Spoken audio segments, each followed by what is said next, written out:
And welcome to part 4 of our lively discussion of Black Ops multiplayer. On tap for today is the equipment, and we're going to start off with the lethal equipment. You get 3 kinds of equipment in this game. It's frags, Semtex, and Tomahawk, which is essentially the throwing knife from Modern Warfare 2. Oh, this seems pretty much the same, but if you guys have any ideas, anything you want to say? Anyone? Rob?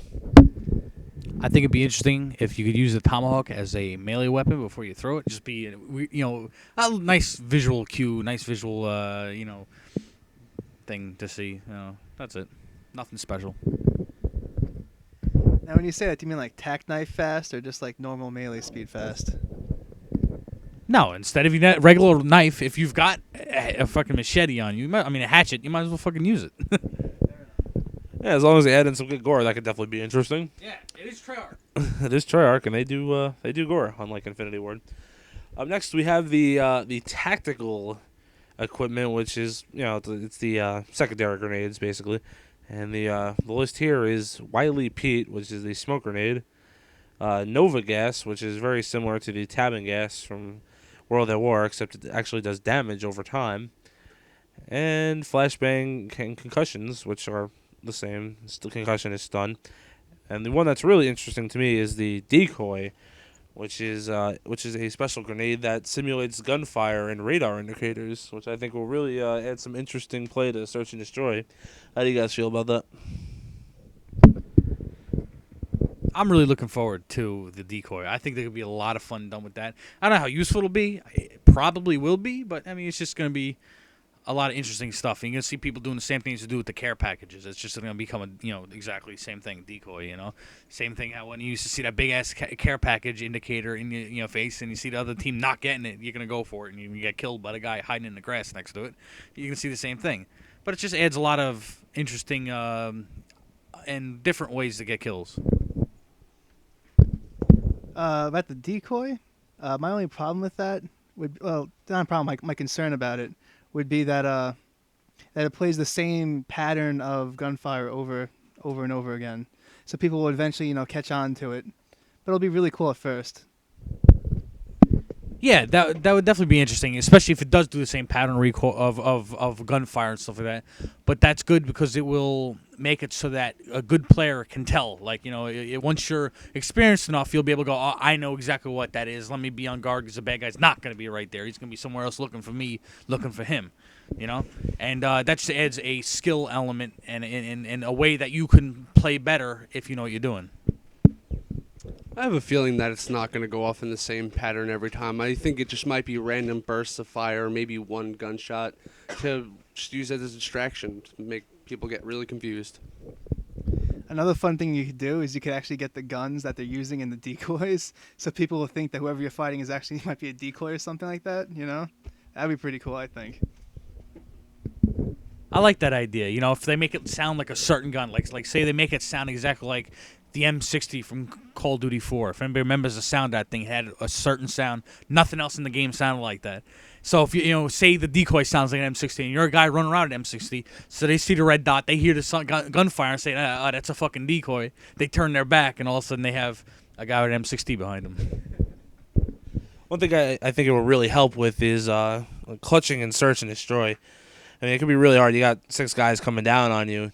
You got to make a quick move. Just throw one of those. Get a couple guys to crowd on that red dot, and boom, you got fish in a barrel. That'll also work if you see a bunch of guys and you're worried about that they're going to be able to kill you before you get kill a bunch of them, and you have teammates, especially in a game type, say maybe they don't have a mic or something like that. You could use your decoy then to tell your teammates, hey, look, here's bad guys. Because yes, it'll be the decoy firing that they'll be hearing, but they'll know, hey, there's probably something going on over here. So just a good way to almost like spotting people in what's it called, Battlefield. All right, so that's pretty interesting. Can't wait to see how that works out. And the final section of equipment is just listed as equipment, and that's going to be the camera spike, the C4, the tactical insertion, jammer, and motion sensor, and claymore. Now, there's a couple of new things that are definitely going to add some interesting aspects to gameplay, especially the camera spike, which I know a lot of people complained about And they thought it might be a little too campy and overpowered, but honestly, anything that takes away your minimap to me is going to be hugely debilitating. I definitely can see some uses for it, like maybe in a domination or a search and destroy. You could put the camera on the bomb site and see what's going on over there while still being able to play elsewhere on the map. What do you guys think? I love the idea of the camera spike. First, I was very skeptical about it, but as we were talking about before, with the scout perk, hopefully could coincide very well with that if it spots them on your screen instead of on the mini-map, because then you don't have to worry about knowing the UAV and you're back at the same time. And that's if the scout perk actually allows for the spotting on the off chance.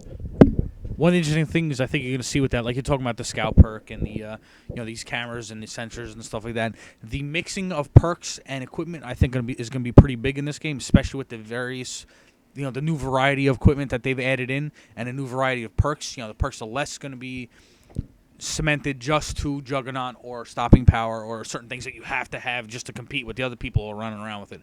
So it's going to add more strategic changes like that, and I think that'll be a good result for it. And I also kind of like the idea about the motion sensor too, because essentially Modern Warfare 2 Claymores essentially became a alarm. You weren't getting kills with them. You just knew, oh look, that thing blew up back here. Let me go kill a guy that it just didn't kill. So you might as well just the motion sensor is going to take over for that, and at least maybe it'll give you a little bit of a better chance to get the kill. Who knows? One really controversial subject in here is the return of the tactical insertion. Now, a lot of people are worried about boosting, which is definitely a fair concern, but according to Treyarch, with the theater mode, you're going to be able to report boosters using the theater mode, sending it into them. So that could really just make the tactical insertion what it's supposed to be used for, and that's just picking where you spawn, and definitely helping out in objective game types. Now, I also like how Scrambler went from being a perk in Modern Warfare 2 to becoming a jammer, which is now an equipment on the map. I think that could make it definitely a lot more useful than it was as a perk that basically just gave away your position. What do you guys think? I just would like to know if they're going to do what they did in Modern Warfare 2 with Scrambler, where if two people on opposite teams had it, it canceled each other out. That's interesting. I didn't even know it did that.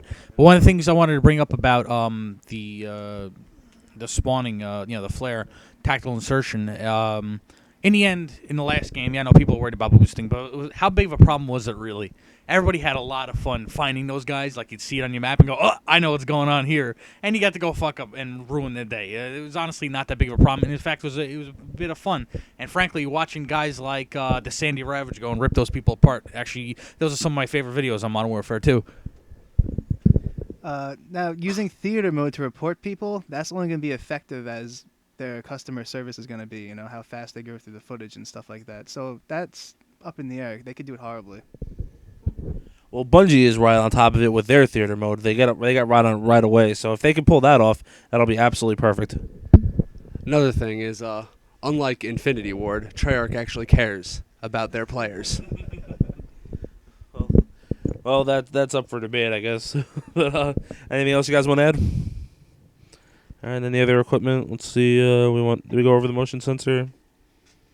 All right, yeah, we're good. All right, that's going to do it for part 4. Stay tuned for part 5.